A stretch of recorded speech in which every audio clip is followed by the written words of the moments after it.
Well, good evening, everybody, and welcome to our Frankly Speaking About Lung Cancer. Tonight we have with us Bertie Fields, a registered nurse with the Oncology Nursing I just Society. See if I don't write things down. Bertie, can you say where you're from, please? Actually, I'm right here in Westerville, and I've been an oncology nurse all my life. I even say I was an oncology nurse when I was in nursing school, because I was blessed to have an instructor who was an oncology nurse, and she could tell that I loved it, and she gave me information for grad school even before I'd finished my first quarter with her. And I've had the honor of caring for patients with all types of cancers, as well as I was a research nurse and managed that. So it's been, that's my heart. Excellent. Well, we are so glad that you are here tonight sharing this, frankly speaking, about cancer presentation. So if you'd like to go ahead and share your screen to pull that up, I did enable that. So I actually was looking for that, but it doesn't say, I can't see my desktop when I hit share screen.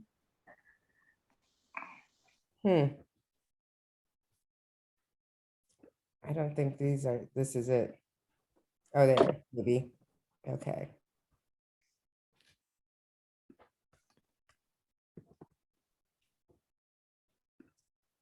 Okay, there we go. It was there for a second, and then it flashed away. Let me try that again. Are you still there? I'm here. Can you? Okay. Okay, well, I can see it, but let's try that again.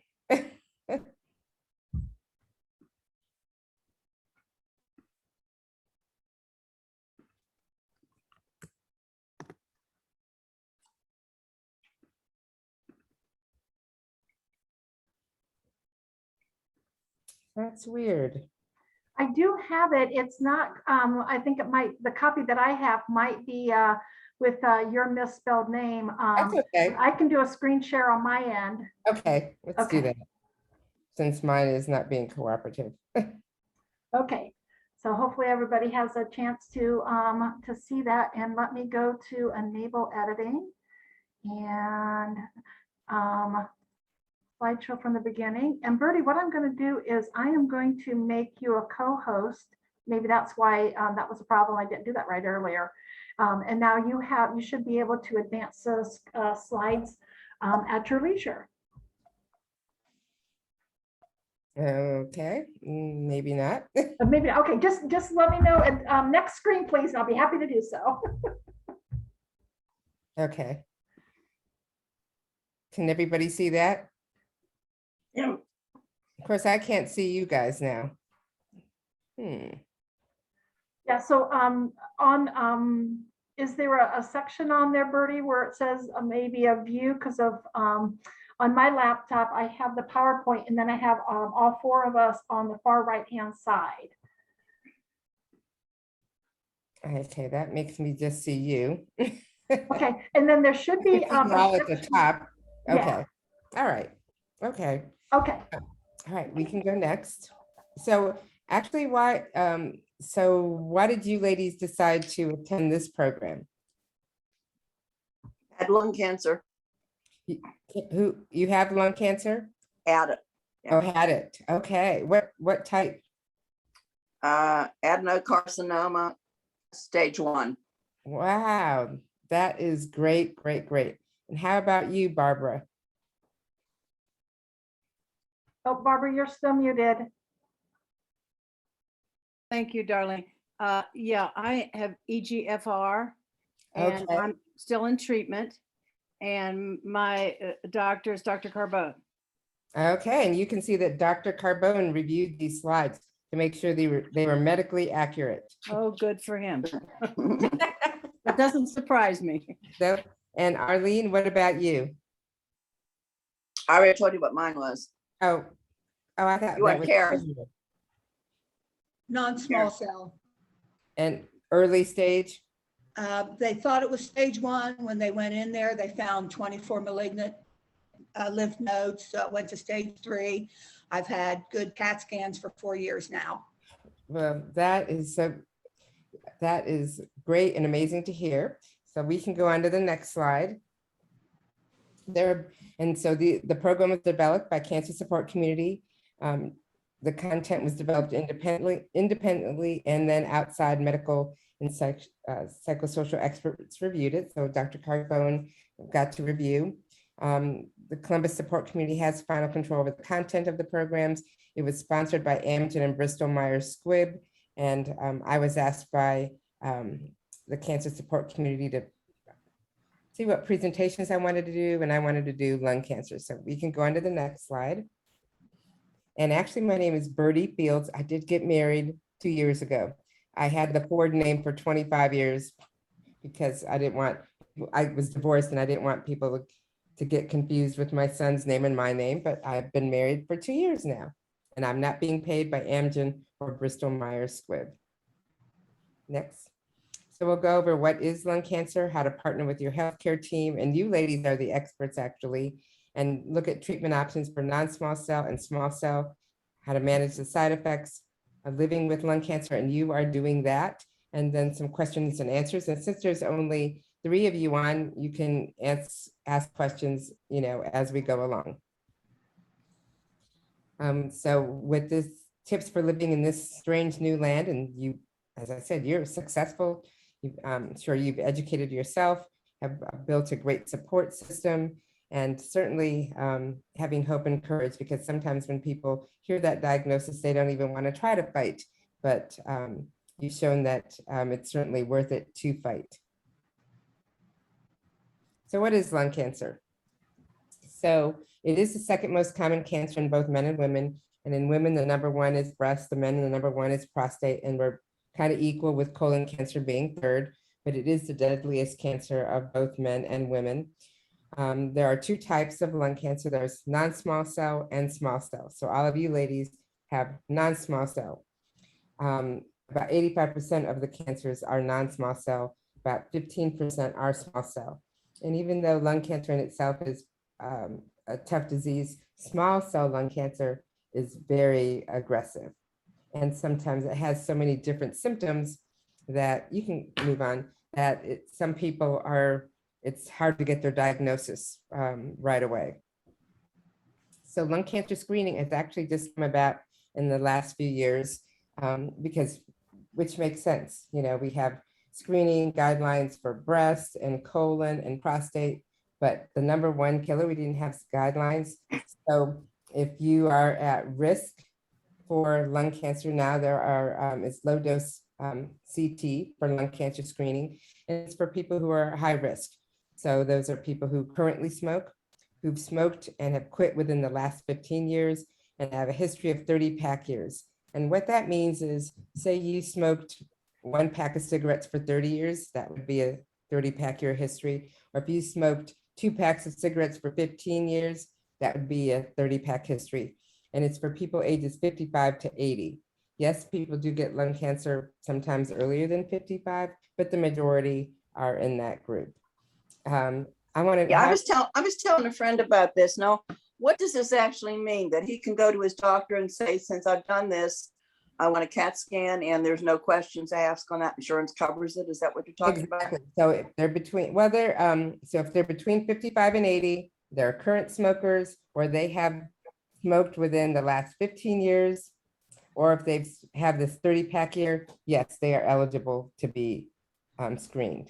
So by eligible means the insurance will cover it? For the most part. My doctor informed me that if you have coded it as tobacco abuse and a doctor wrote the order, that it should be covered by insurance. And of course, the sooner you have it done, the better off it is. Okay. Yep. Next. I told him to check online and see what that is, because I couldn't remember what the specifics were on that. But that he should get a CAT scan. Right. I think he might be about 55 or 60 in that range. Yeah. So the types are adenocarcinoma, which is what Arlene had. That's about 60% of non-small cells. Squamous cell carcinoma is about 30, and then large cell is 10%. Squamous cell carcinoma is a more difficult, I mean, these are all difficult to treat. Lung cancer is difficult, but squamous is more difficult to treat than adenocarcinoma. And just a little bit about my history. My mother had adenocarcinoma and my mother-in-law had squamous. My mother-in-law smoked, but she quit like 40 years ago, and she was a light scope smoker. My mother-in-law was a heavier smoker and smoked for a longer period of time. So she would develop the squamous cell carcinoma. Next. I think I already mentioned about small cell lung cancer being 15%. It does grow more rapidly. It metastasizes more rapidly, and it has what they call paraneoplastic syndromes, sometimes associated with it, with involvement of, adrenal glands and other endocrine organs. So sometimes your symptoms are not like you think of lung cancer symptoms, you think of cough, or you think of development of pneumonia because one of the tumors is blocking a bronchus. But people with small cell lung cancer can have back pain because it can metastasize to the bone, or they can have abnormal labs because of the endocrine involvement, like high calcium. I just remember a man who was treated by his chiropractor for several months and then finally got another opinion and then was diagnosed with lung cancer. So small cell lung cancer, it can be pretty tricky. Sometimes people come in with their blood work all a little askew. What was the last thing on there, Darlene? Oh, sorry. That's all right. And prominently people who smoke. And Ohio really does have a high incidence of small cell, as well as Kentucky, because we're neighbors, and all of tobacco, especially in Kentucky. So 98% of the cases are attributed to smoking with small cell. Yeah, my father was diagnosed with small cell lung cancer, and he was a smoker since he was like 12 years old. So I was not surprised to see that part on that slide. Right. And if, one of my favorite movies was The Help. And this guy, I forgot his name, he's the actor, and he talks to Emma Stone. He's like, because all the women smoked, and he's like, you need to put that cigarette down. It's going to kill you one day. But back then, that was what people did. They smoked, and all of the warnings and all the knowledge about addiction was not known back then. One of the things that I've been told is that EGFR is not connected to smoking at all. That is correct. That is more common in Asian women and non-smokers. Exactly. So, yeah. So and there's some other. You've agree with that? Yes, I agree with that. And there's a slide coming up about that. Okay, thank you. Mm-hmm. No, so you're saying that that movie was historically not accurate then, right? Oh, no, well, actually, it was accurate. Oh, I mean, it was accurate, but you said at that time, people really didn't know smoking was that bad. Exactly, that was true. Okay. So it was not an accurate depiction of that time period. That movie was 50s, wasn't it? Yeah, in the 50s, because they really didn't know. Plus, I don't think they knew anything in the 50s. I agree with, yes. And what I'm also saying, and pause, it's not just tobacco, it's what all the added things they add to the tobacco to make it more addictive. So I remember it was kind of cool to be a smoker. Luckily, I couldn't smoke. I wasn't a good smoker. Tried once in high school. Next. Yeah, so this is the next section. Yeah, partnering with your healthcare team. And you ladies don't have to tell me where to go for treatment, but there's Ohio Health, there's the Zangmeister, there's Ohio State, but the key thing is to find a medical oncologist.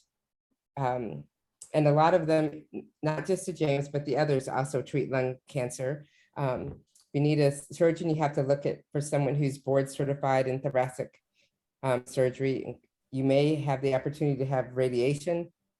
And then they have a multidisciplinary team, and they do have that both at Mount Carmel, Ohio Health, and Ohio State. And one of the, I don't know if Darlene knows, one of my colleagues, Sonia Alcott, she's a lung nurse navigator. So a lot of these places have found that the key thing that you need is if there's a nodule that is seen, you need to get that evaluated and diagnosed quickly. You don't have a couple months to sit around. So those navigators really work to get the tests, the scans ordered, the biopsies done.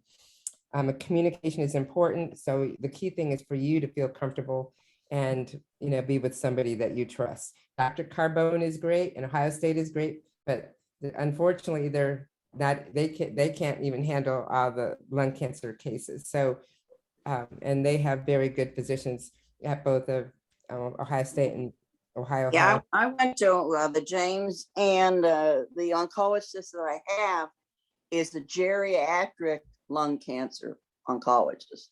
Dr. Presley? Yeah. Yep.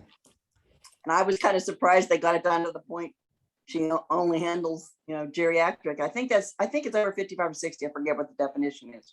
It should be older than that. I don't know though. I don't know. Yeah, that's like when you're pregnant, they say if you're in your late 30s, you're geriatric mother or something like that. Yeah, that's ridiculous. So the key thing is to trust who you're with. I had a good friend who had small cell and she was being treated over at Ohio Health and she was very comfortable. And the doctors go by NCCN guidelines, national, and they're developed by experts in the field. So they go by what is the recommended guideline for that treatment. Yeah. And the only issue there is like surgery was recommended for me, and at Ohio Health, they did not do it robotically, and they did do it robotically at the James. And I thought it was an advantage to have it done robotically, so that's why I went to the James. I think that it's the same treatment, but do you want to have the treatment that's the latest? Or do you want to have the treatment that's been done for the last 10 years? Correct. All right, next. And this is a quote from a survivor, and you ladies could have easily have said this quote. Learned one thing is that when dealing with any chronic disease, you have to be your own best advocate. And there are several times that we brought a second opinion to the table. And so many times that's what I do. People know what I do. So they'll ask me thoughts and, ask, where's, what's a good place to go? Because the hospitals in this area get a lot of patients from out. I don't know where you live, but a lot of patients from outlying areas come to Columbus for their treatment. Next.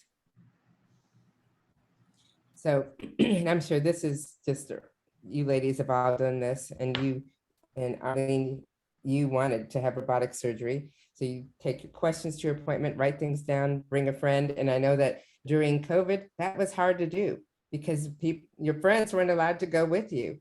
And it was hard for the healthcare professionals too, because they certainly wanted you to make sure that you were understanding things. Ask for copies of test results.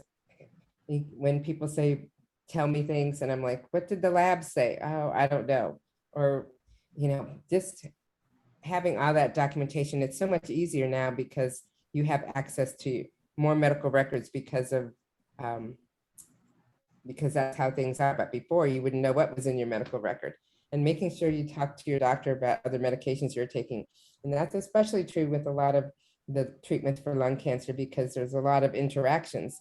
And the interactions can either cause a drug that you're taking to be cleared from the body so that it's not as efficacious, or it can cause the body not to clear it, and then you have more side effects. So you need to let them know whatever you're taking, including vitamins, because there's so many drug interactions. A big one is grapefruit juice, and there are so many medications, not even just cancer medications, but other medications that you cannot drink grapefruit juice. Next. Now I found that they have that pamphlet you have. I think you're getting these pictures from that. The one that Cancer Support has, frankly, speaking about lung cancer. There's a pamphlet that you have. Yeah, And that was extremely helpful. had questions to ask your doctor and a number of different pages. And I said, I really like that. I think it's online now, because I think I recommended people look at it online, but I didn't find with OSU that I got a large amount of information. I basically, I guess, got the information mostly on my own, but it was maybe 5 pages that summarized everything in the stages of lung cancer and a little bit of this, a little bit of that. But I didn't feel that I was exactly overwhelmed with information from the James. And you know, they have a support group there too. But Right, I attend that group too. okay, good. Next. So treatment options. So depends on the stage and the type of cancer, as you know, and your health. So if you have comorbidities such as diabetes or hypertension or diabetes, hypertension, heart disease, those kinds of things can impact the type of treatment you're able to take and what they need to do to get you ready to take treatment. Looking at, you know, if your disease is early, you know, we can go for a cure here. But if your disease is advanced, may need to just relieve symptoms and get treatment that will relieve symptoms. So, and then discuss all these options. And they have tumor boards that they actually present your case at. And they have the thoracic surgeon, medical oncologist, radiation oncologist, radiologists, so that they can review and agree upon a plan for your treatment. And then when they give you treatment options, so also hospitals and doctors participate in clinical trials. So many of them might present to you a clinical trial to see if you might want to participate in that, or this is what the guidelines recommend for your treatment. So these are some of the questions you can ask for. How long do you have to get treatment? Clinical trials are an option. How do you prepare? What do you have to, who do you have to contact? What support services are available? And how do you get help with managing the cost? If, especially if you're going on a clinical trial, is everything going to be covered by the clinical trial? Or, you know, how much is the drug? Will your insurance company cover it? Will you have a high copay? All of those things, because cancer treatment, as you know, is not cheap. Next. So what are the treatment options for non-small cell? Well, stage 0, I would say you probably would get diagnosed with stage 0 if you're doing something else and end up in the hospital and they happen to do a chest x-ray, because you certainly don't have any symptoms. You may not have any symptoms either for stage 1 or B, 1A and 1B. You start getting into more symptoms when you're the 3As and 4. So that's why so many people are not diagnosed early, because the symptoms don't present early when the tumor is small. It's not blocking any of your bronchi. It's not causing you pain. It's not going into your bones. So that's why lung cancer screening is really something that people they really need to promote it more, because that's where we can make a difference. And in any of the cancers, and if you can catch it early, it really makes a difference in your outcome. But you're basically saying if you're not a smoker, then they really aren't doing screening. Is that correct? Exactly. So That doesn't help. no, 15-20% of the people that aren't smokers that have lung cancer. but one of the things about we'll talk more about that because there's a slide coming up. So, so options, if it's small, you can have it surgically removed. Also, radiation therapy to that bed, and systemic therapy, and that's if you have advanced disease. Then they have targeted therapy, which is what Barbara's treatment is, EGFR. Is that you, Barbara?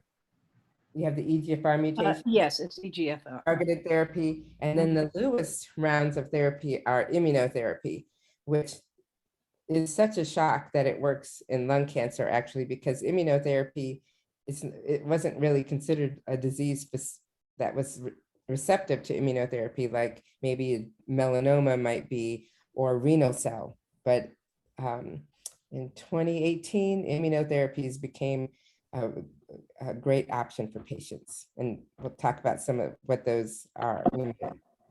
Yeah, my son's sister-in-law had COVID, and she wasn't getting over it. She was coughing and all this stuff.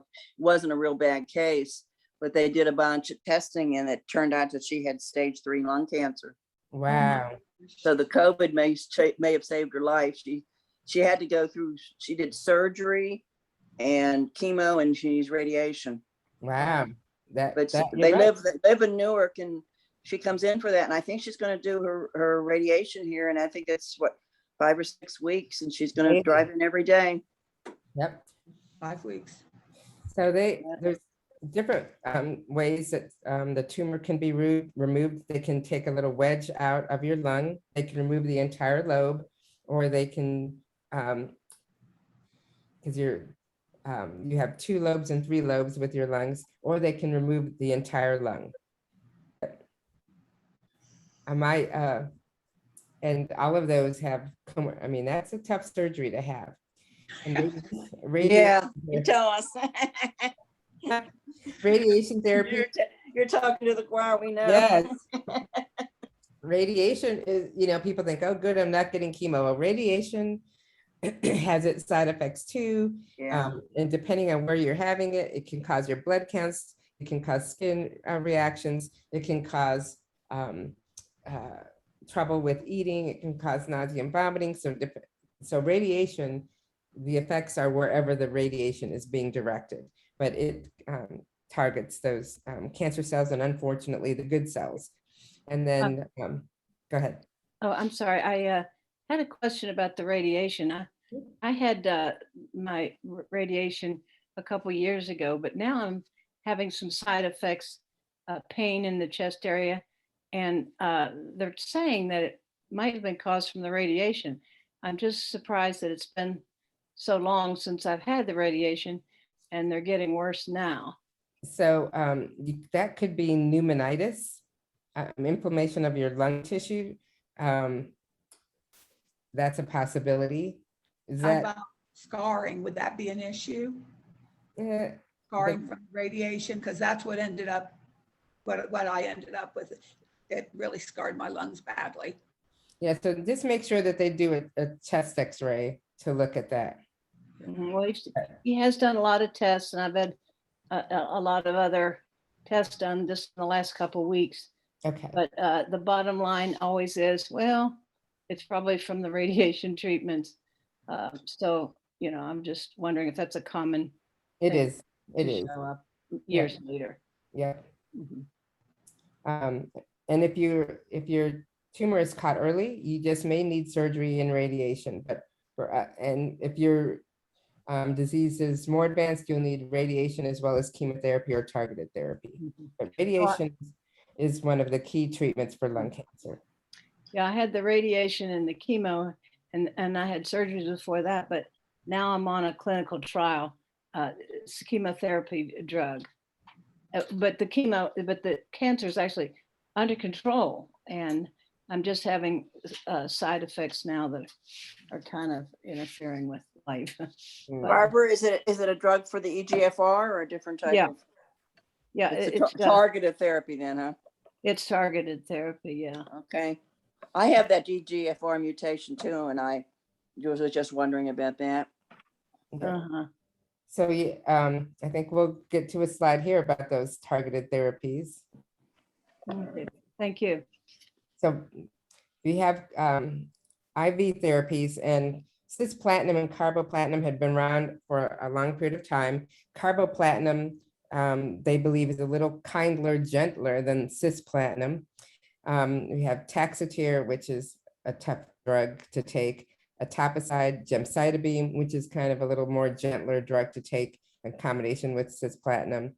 Taxol, or liposomal Taxol, which is the Abraxane, and Alimta. And Alimta is only for non-squamous cell, non-small cell lung cancer, because it was approved for squamous cell, but then they noticed, and they did a retrospective review and saw that patients who had non-squam did not respond as well and didn't do as well. So now they pulled it. So it's only for non-squamous cell, non-small cell lung cancer. And then there's navalbine. But the key drugs that most people get with lung cancer, the non-small cell, are the platinums in combination with etoposide or a Taxol. And then the other drugs are many times, they get etoposide, that the many other drugs are given alone.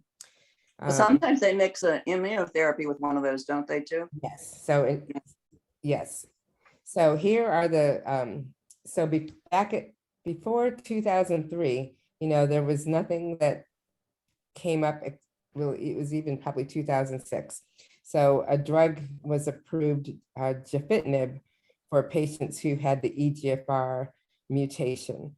And then they found out another drug, erlotinib, came about in 2003. And actually it's did much better than the patients who were on the gefitinib. And so gefitinib was taken off the market, even though there are some people who responded great who had the EGFR mutation. And then they actually decided to bring it back so people could have erlotinib or gefitinib. But EGFR is definitely EGFR, ALK, ROS1, and BRAF are all mutations that occur mainly in non-smokers. So, and as you mentioned, women and Asians. Well, it's more common in women. So in Ohio, when doctors see EGFR mutations, they are happy as clams because they have so many options for people and can keep you going. I know a lady who lives in Newark. She believes she developed her cancer because of radon. So there are other things that cause it, like radon. There's our environment, there's pollution, there's secondhand smoke. But these mutations, patients do well because we actually have a target. Patients didn't do well in the past because there was no target. So all patients with non-small cell lung cancer need to have the biopsy is not just to determine if it's non-small cell or small cell or squamous, but it's also to determine if you have any of these mutations. Now that was developed, and I believe it was Dr. Carbone developed it first. Weren't there three of them developed? Maybe it was, I don't remember the dates, but it was probably 2003. They developed three. And about 3 years later, they had 3 or 4 other drugs to do. And they moved on, and now they're on the 3rd generation of drugs for EGFR. Right. So yes. It was developed at the James by Dr. Carbone. Actually, he did that before he came to the James. Oh, did he? All right. When he was younger, when he was at Vanderbilt, or was he? I think he might have been Vanderbilt, yeah. So that's why sometimes it's frustrating when you have they know you have a lung cancer, but they have to then get you in to do, and they shouldn't do a fine needle aspirate because many times you can't get enough tissue. And so the key is to go in and get under a CT guided biopsy so that you can get enough tissue to run all these tests. Well, with mine, they ended up doing it when they knew they were doing the surgery. So they didn't do any of the testing until after the surgery. Then they had 100%.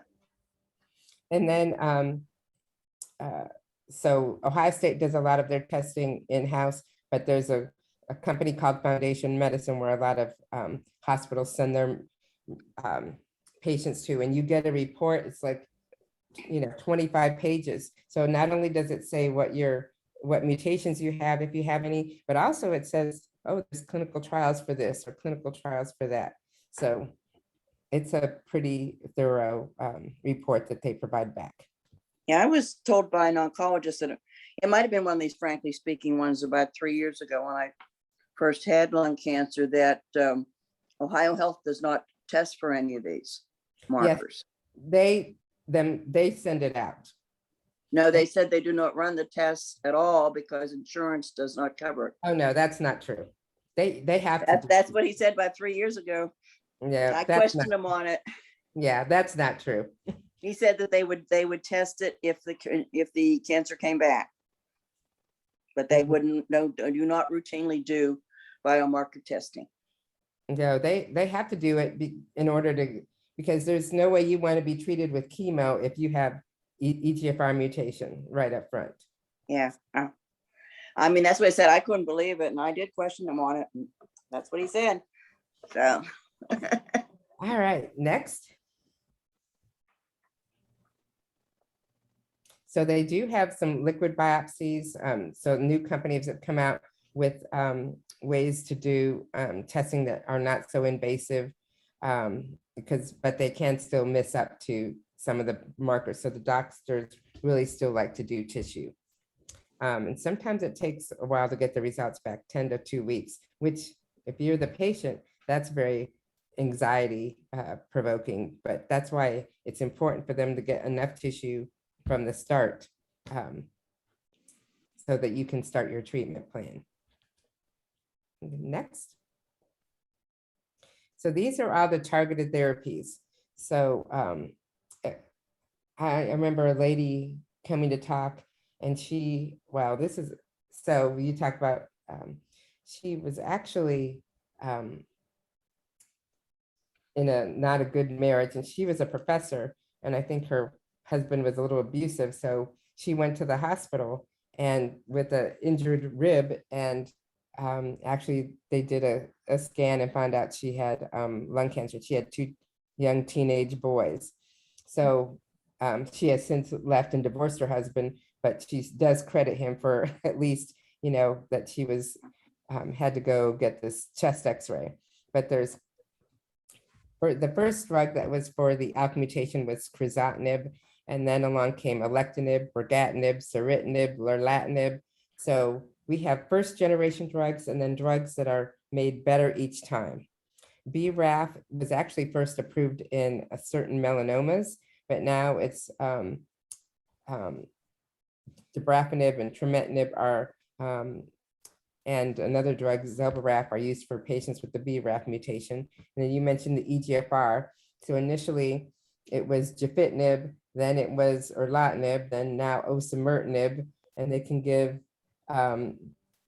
newer ones, can't even say that myself, decapminitinib and necatumumab, which is actually an IV for EGFR. So if you fail one, you can go to others. Now, Barbara, which of these drugs have you had? Okay, I've had Tagrisso, and I had that for a year, and then it stopped working. So now my clinical trial is the Tagrisso plus teleglenostat. Okay, a whole new drug. It's Yeah, not even on there. no, teleglenostat is the trial drug, so The it's trial drug, yeah.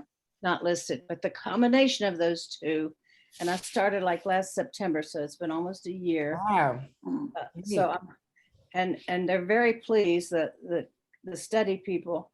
I go in at once a month to see Dr. Carbone, and then every 2 months, every 8 weeks, I have the scans. But they're very pleased with the results of this. It's working very well. Yes, it And- is. Congratulations. And not so well with some other people that are on the trial. So I guess I'm the best case so far. So How often do you have to get an infusion? I don't take infusion. They're both chemotherapy pills. So Pills, okay, that's Yeah. good. I just take 3 in That's the a lot morning, faster than the infusion. 3 in the morning and 3 at night.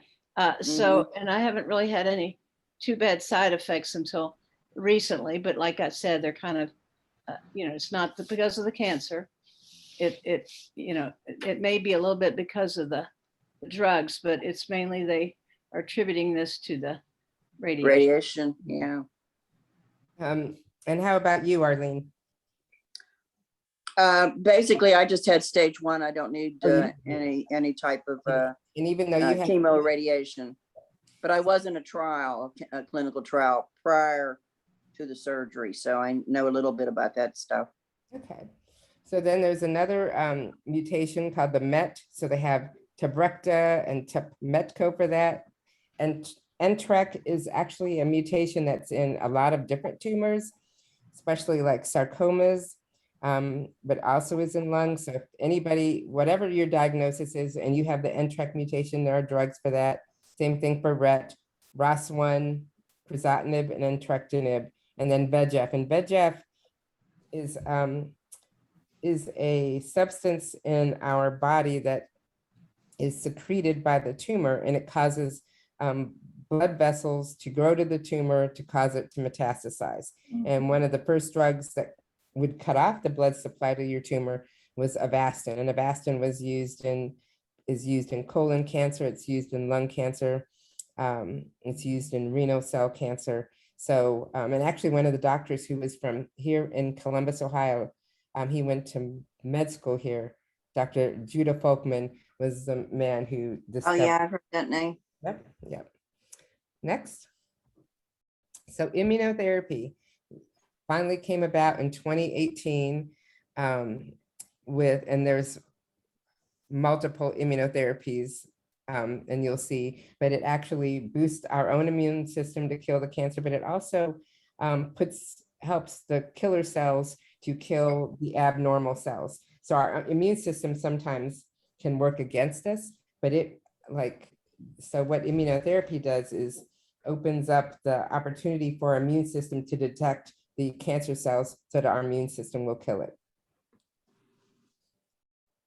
And so one of the first ones was atezolizumab or Tecentriq. So it's for non-small cell lung cancer and non-squamous.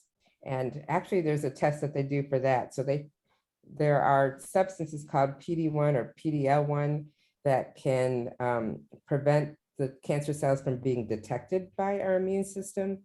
So patients who have a high PD-1 or PD-L1 respond better to drugs like atezolizumab or durvalumab or nivolumab, but patients still responded even if they had lower doses. But the best response we're seeing in people who expressed high levels of this. So we have those three drugs.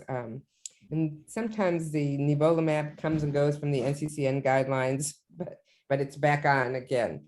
But what trumps immunotherapy is if you have a mutation. If you have a mutation, those drugs need to be given first versus the immunotherapy. Yeah, my trial was with Tecentriq. And then I think I only did 2 infusions. And then the trial was then I'd had the surgery. So after the surgery, they measured the PD-L1 that was in the tumor. It was 0. So that's great. There's not any results when the goal of that is to destroy PD-L1 and there's no PD-L1 to destroy. So on this chart, after the computation there, if it has a plus, that means that was for that one, and the negative behind it is not that one. Is that correct? Right. So they don't want to give you Tecentriq if you're EGFR and ALK mutated.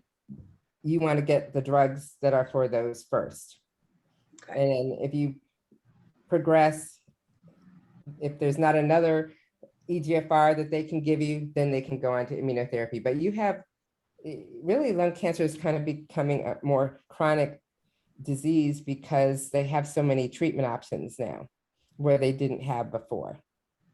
Yeah, in the support group at OSU, I think the longest person has been 10 to 12 years in that range.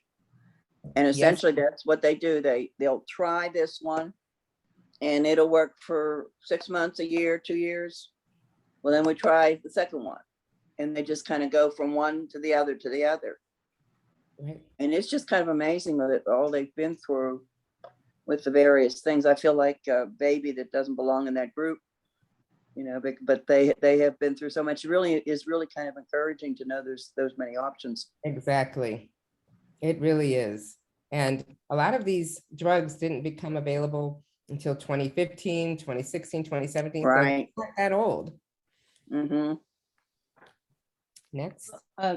Dr. Carbone had said that if and when this telaglenastat stops working, there is another one that I could automatically get into, and that's the one that's an infusion chemotherapy. So it may be one of the ones that you've mentioned. He didn't say which it was. So that's encouraging to know that you've got one in the pipeline. Right. In case I need it. Okay, next. Oh, and then another newer drug is Libtayo for advanced non-small, that is PD-L1 positive, and then again negative for the mutations that can't be treated with surgery or chemotherapy and radiation. So small cell, which is not what you ladies have, is a whole nother little animal. And it, where non-small cell has stages 0 to 4, small cell has 2 stages, limited or extensive.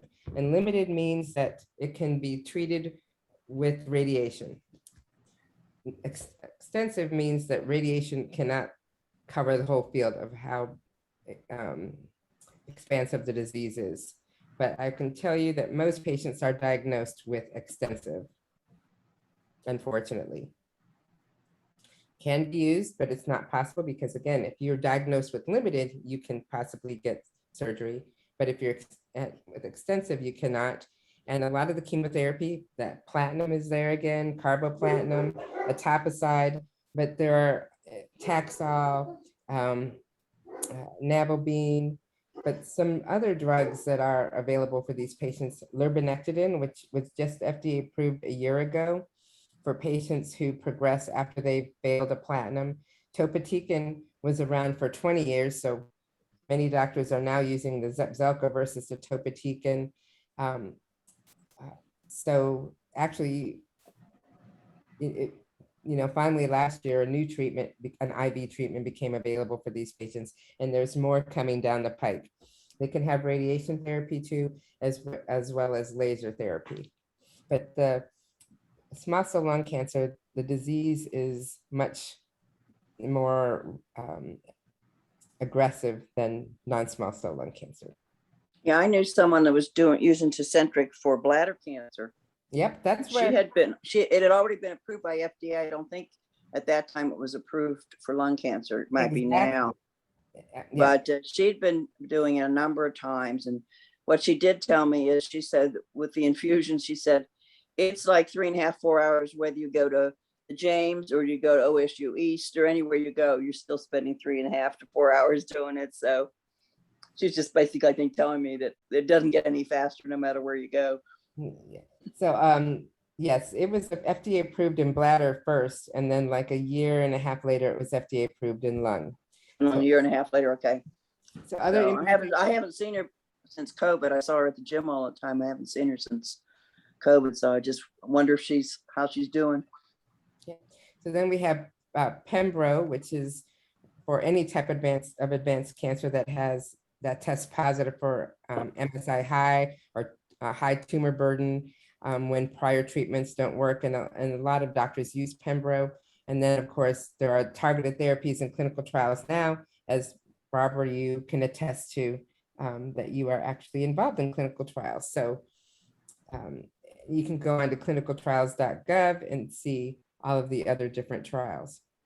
And that's like Ohio State, I think right now, I know they have 4 trials that they're doing it for small cell lung cancer. But that is, a big focus of theirs to try to find new treatments for patients. And I know sometimes patients might feel like they're guinea pigs, but if it wasn't for clinical trials, you wouldn't have the drugs that you have now to be treated. Pay it forward. Exactly. Yeah, it was a lot. I was in that, and I had to have every single test that I had done at Riverside repeated for the clinical trial. Yep. Including the biopsy. I mean, Yep. They wouldn't take one single test that they did at Riverside. So that was a lot of testing in a week or 10 days time. Right. And so that brings a point that not every doctor has the same trial. So Ohio Health participates in different trials. Right, in different trials, different cooperative groups. They have made changes so that a lot of doctors can, used to be that there were these research groups, and if you were a SWOG institution, you can only do SWOG studies, or if you were CALGB, you can only do CALGB studies, but they've made it broader so that physicians can participate in trials from different groups. And one key thing is that most of the time, if you're on a clinical trial, the trial covers your tests and your treatment. So your treatment is provided free of charge. The side effects. So fatigue, but probably many of you say, oh, I was already fatigued when I came in here and was diagnosed. Shortness of breath, which is one of the symptoms of lung cancer. Pain, one of the symptoms of lung cancer, especially in the back or in your ribs. Nausea and vomiting, those platinums, that is their main side effect, is nausea and vomiting. But I've been an oncology nurse a long time. Probably 1994 is when they came, before they would give you drugs that wouldn't even help you if you had the flu. But finally in 1994, drugs such as Zofran and steroid, and there's drugs that for anticipatory nausea. There's drugs that are good for nausea and vomiting that occurs a couple of days after the treatment. So there are so many more new treatments for nausea and vomiting. Diarrhea and constipation, those are fairly easy to be managed with lung cancer. With other drugs and other cancers, that may not be the case. Loss of appetite, and many times you already have a loss of appetite, and that's one of the things whatever my mom wanted, we gave her. But sometimes they have some drugs like Megace or some steroids that can help increase your appetite. Mouth sores, usually that's not so much for lung cancer and possible for radiation. Peripheral neuropathies, those platinums, they can cause damage, and you can have numbness and tingling in your feet and in your fingers, and you can have some hearing alterations. Low blood counts, and that is a big risk with a lot of the combination treatments. So a lot of the doctors will make sure that you have a neutrophil count that is a certain level. Usually that's, an ANC of 1,500 absolute neutrophil count. Your platelets are high enough, 100,000, so that you don't have any issues with bleeding or febrile neutropenia, because before drugs such as G-CSF, which is a growth factor, before that, people would pass away from their treatment and not from their disease. But now that they have these growth factors that bump up your white counts, that really has eliminated a lot of that sepsis infection. Hair loss, if you're going to have a platinum, you're going to lose your hair, but you ladies all have full heads of hair there. Skin changes. Your hair is gorgeous. Skin changes, especially with the radiation.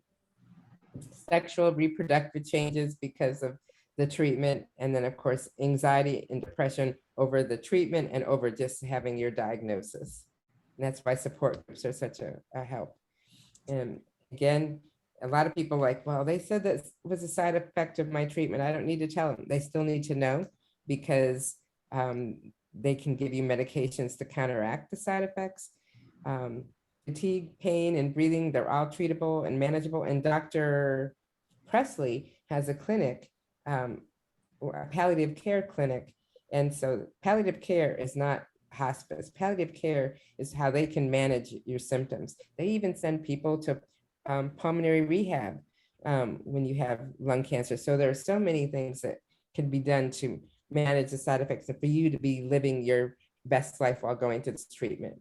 And then of course, stress and emotions, but hopefully all of you, have your families and you come to the cancer support community to help get those needs met. So. Yeah, Dr. Presley's really good. I probably would do anything she said. Just, I had an issue with, I was on a CPAP, and there was a recall on the CPAP. And I was getting a runaround with the sleep doctor. The nurse practitioner was a sleep doctor. And so she said, is the sleep doctor Ohio Health or OSU? I said, no, OSU. And she said, oh, I'll give her a call. And as I said, I'm getting the runaround. I don't think I ever reached the doctor. She wasn't on my chart, so I could reach her directly. So I'm going through her nurse practitioner. And I checked later that day, and 45 minutes after I left my appointment with Dr. Presley, I had a message from the nurse practitioner on what to do. Good. So, I mean, that really wasn't her area. But they ask you all the time, are you having any problems, more like emotionally, or things that are bothering you? And I said, yeah, this is bothering me. Right. So it wasn't her area yet, but she stepped in and got something done on it. Yes, I don't think I made any friends with the sleep doctor, but that's not my problem. That is right. That is not your problem. So, here we are. Speaking of palliative care, it's not hospice. And I think, OSU, their clinic, how they have it set up, that they have like the team room. So they have used all their resources to help you with your journey. So symptom relief, quality of life, making sure your caregivers are educated, any, any age at any point. So they have a gem in Dr. Presley for sure. Yeah, that palliative care is kind of is what you're looking at is primarily pain treatment, and it's part of the hospice program, because that's an important part of the whole hospice program is treatment of pain. Palliative care includes managing every symptom, not just Right, pain and pain's the big one. yes. Yeah. Next. So challenges, I think all of you ladies have hope because, of other, that there are options provided if you progress from your disease, and that there are experts that you're being treated by. Loss of control, how that can be, especially if you're like used to being in charge and then you're kind of you have to be driven to your appointments, or you can't do the things that you used to do. Uncertainty about how long you're going to stay in remission or if you're going to progress, and all of those worries, even if you are in remission. And then sometimes, aloneness, especially this past year with COVID. Oh yeah. Not being able to, and especially you have to be very careful if you're undergoing treatment. You certainly do not want to be exposed to COVID. So this year, I think, has been probably has impacted people negatively, especially people undergoing treatment for cancer.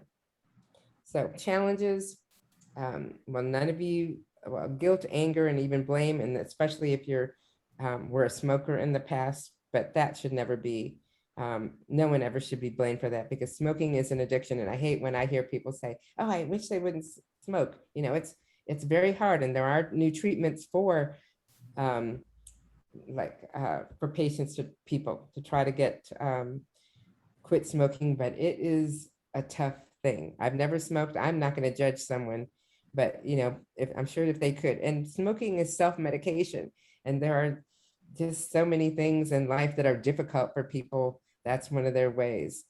Other things, symptoms of depression and anxiety, depression, irritable mood, lack of pleasure in activities, sleep disturbances, fatigue, you're already fatigued, and then you have more fatigue, difficulty concentrating, restlessness, suicidal thoughts. But these are things that you need to share with your doctor, because there are lots of resources and support for you. So I think you ladies seem very positive and optimistic, and you're doing well with your treatments, and know that have been through, especially you, Barbara, have been through a lot, but you seem to me to be hopeful and know that, and you're doing great, and you can't worry about the people who don't respond. You have to focus on you, and you're like, that drug is working for you, and hopefully there's, if that drug stops working for you, that there's some other opportunities out there for you for treatment. And you're giving hope to a lot of others, Barbara. Thank you. I appreciate that. Emotions, expressing emotions can lead you to improve physical and mental health, ability to control your emotions, self-confidence, assertion, and you guys are seem very proactive in your terms of your care. And repressing emotions can cause you to be aggressive, hostile, isolated, all of those things. But I think by you being on this call today, I don't see that is something that you're dealing with, or you're here because you're trying to deal with that. So you have lots of resources that you can use to continue on. Talk openly with trusted friends and family. You have a support group, as Arlene is going to one, online resources as this, clergy. Keep a journal or sing in a choir. Well, they wouldn't want me to do that, but I'm a terrible journaler also. But try mind-body programs for stress release. And there's so many things that are apps. There's an app for everything, but lots of online resources if you can't get out or don't want to be out. Making Yeah, sure- I've noticed like with the mask though, I find it, now I know they say is there's no problem with breathing or everything, but I really have a difficult time, wearing a mask. And I think our choir's only sung once, and we're starting up again this fall, and I just don't know how that'll work out with the mask. They said to wear the paper ones, that they're easier to The breathe. medical And you know why ones, they're easier to yes. breathe? Because they got big gaps at the side where the air can come in. I'm serious. You look at those people wearing them, and they do not fit tight around the sides. There's a pretty good gap on the side. So I guess I'll start wearing them with choir, but I don't think they're as effective as a cloth one that really fits around. But I think also they might relook at that because, when you sing and talk, the louder you do that, the more risk for spreading the disease. And it's kind of sad. We were under control, but now we're not under control. Yeah, I And- know we're starting up again tomorrow night. Yeah. So I don't know if they'll go with the distancing or what they'll do, but I'm sure they're wearing masks. And this is a previous church, the choir director's leaving. So I'm just going back there for like 3 weeks until they're doing a big thing for when he leaves. But I don't think that I still see them wearing masks on TV when I see the services. Yeah. So good nutrition, and there's supplements if you're getting into problems with that. Exercise, even if you're just walking a little bit outside, getting you good sleep, and if you need a CPAP machine, like you took action. Hobbies, pamper yourself, spiritual practice with church, connecting with others, processing emotions, all of those things that we all should be doing, but in particular you. And Terry, who's living with lung cancer, says, I'd say as a person who was raised to be independent, that I wasn't accustomed to leaning on anyone, but with cancer, you have to let go. You have to rely on the strength and love of other people. And I'm glad that you've reached out to the cancer support community. Self-care is really the big new in thing the last couple of years, looking at others for support in the online community. And do all of you have family in the area? Yeah, my son's in Newark. It's not too far. My granddaughter's going to OSU, but I don't know if that's support or not. I don't know who's supporting whom. How about you, Barbara? Oh, yeah, I have a good husband who's just really on my side and helps me a lot. And I've got a couple daughters that are daughters that are very helpful, 2 in town. Great. So Okay. I've got it made. And Karen? 2 brothers. Neither one of them quite understand what's going on. I think they're more fearful than I am. Yeah. Okay, for that one. And then, so you can involve your caregivers too, Karen, so that they're like, to help so that can ease them, so that you're not using all of your energy to make them feel better. They can use some of that for you.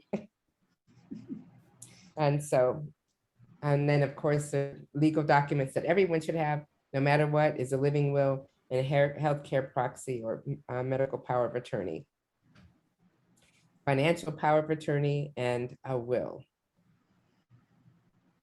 And then of course, I know about Frankly Speaking About Cancer and the cancer support line. And you guys have been, how long have you been involved with the cancer support community? 4 years. Wow. Yeah, about 3.5. Mostly I wash dishes. Does that count? It sure does, Karen. It sure does. Well, that reminds me, I have to pick up laundry this Friday too. We love Well, our they're volunteers. benefiting from you also. So that is great. So Now, Karen, you're moved out, was it Reynoldsburg now or where? Blacklick. Blacklick, okay. Yeah, Same end of town. yeah, yeah. Even both- further than Reynoldsburg, right? Yeah, Yeah. actually, it's just down the road. Blacklick starts like a couple blocks after Reynoldsburg stops on Broad Street. Yeah. Right. It's great. They've got everything you could possibly want to eat or buy. On yes, Broad Street. yes, Yeah, that's pretty, it's really commercial now, like kind of like Morse Road, isn't it? It's No, it's even it's more. better than Morse There's Road. like 4 or 5 plazas. There's at least 20 restaurants. There's any kind of service you could possibly want. It's amazing. I love it. Yeah. I keep Great. wanting to get out there and try all the restaurants. So Is that your goal now, to try all the restaurants? Yes, ma'am. good, that'll help. So are any of you involved with the Cancer Experience Registry? No, what is that? So maybe Darlene can share more, but it looks, is it just- Absolutely, yeah. The Cancer Experience Registry is actually through our headquarters Research and Training Institute. And it's, you sign up, you create an account, and then it gives you a survey. And it's really finding out areas of concern that you have in your life. And there's a general cancer one, and then there's specific cancer, and then there's caregiver as well. And the website is, again, through our headquarters, so it's definitely confidential and secure. And the information that they get, they use in a couple of different ways. They use that with the medical field with transforming the lung cancer care, but it's also used when our Advocacy Policy Institute goes to Capitol Hill and they're talking to the legislators in Washington and at the local level. It's really the voices of people affected by cancer who's being heard. So it's a survey, and then at the end of the time, I think they collect data for 3 years and then they do a report. And I have a copy of the 2020 Cancer Experience Report, and it's so thick that they have a spiral binding on it. But you can also look at it on the website of cancersupportcommunity.org. That's our headquarters website. So lung cancer is one of the specialty cancers that the registry has a survey for. Isn't there one too that had a link where patients could speak with each other about things, if I remember right? That's actually the My Lifeline, and there's another slide for that. So I'm going to go through the advocacy slide here real quick, but if you wanted to be an advocate for people affected by cancer, we have a grassroots movement. Cancer Support Community, our headquarters does. And this is the one where you can connect up with other survivors. My Lifeline actually has 2 separate components. There's a friend and family site that has the blogs and the helping calendar. And then the other site are these discussion boards. And again, this is through our headquarters. So you could be talking to somebody on the discussion board from London, England, or Toronto, Canada, or Pataskla, Ohio, because it's part of the international organization. And they're monitored 24/7 by licensed social workers. So I believe there is a lung cancer discussion board specifically for lung cancer, but don't quote me on that. I know Health and Wellness is one because that's the discussion board that I've actually signed up for. But there's also one on managing side effects and one on immunotherapy and CAR T cell therapy. So there's a variety of different discussion boards. And what's wonderful about this is because it's on the internet, it's available to you 24/7. So unlike our lung cancer support group that meets the 3rd Friday of every month from 9:30 to 10:30, this is, you want to reach out and talk to somebody, that's what the discussion boards do. Mhm. I thought I remember learning about that when I first started coming. Yes, yeah, we're very excited that we're able to use that technology now. And these are all the resources: the American Cancer Society, Cancer Support Community, the American Longevity, Lung Cancer Alliance, National Cancer Institute, Patient Advocate Foundation, Cancer Legal Resource Center. And one thing I'll say is that, we can move on, is that more research dollars have been going into lung cancer, because before it was like all breast cancer, but really more money has been going into supporting and looking at new treatments for lung cancer. And that is the evidence that you see there with all of those new drugs. Yeah. Next. There we go.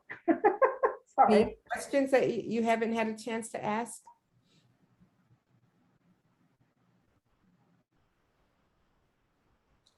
Well, I think that you ladies are all models of what patients should do and be doing, and seeking out information, getting second opinions. So you're the cream of the crop, actually. And Bertie, we Yeah. are so thankful for you sharing your expertise with us. Thank you so very much for Yeah. giving our presentation tonight. It was a pleasure to meet all of you, and stay safe, and I hope that you have all long lives to live in good quality of life with them.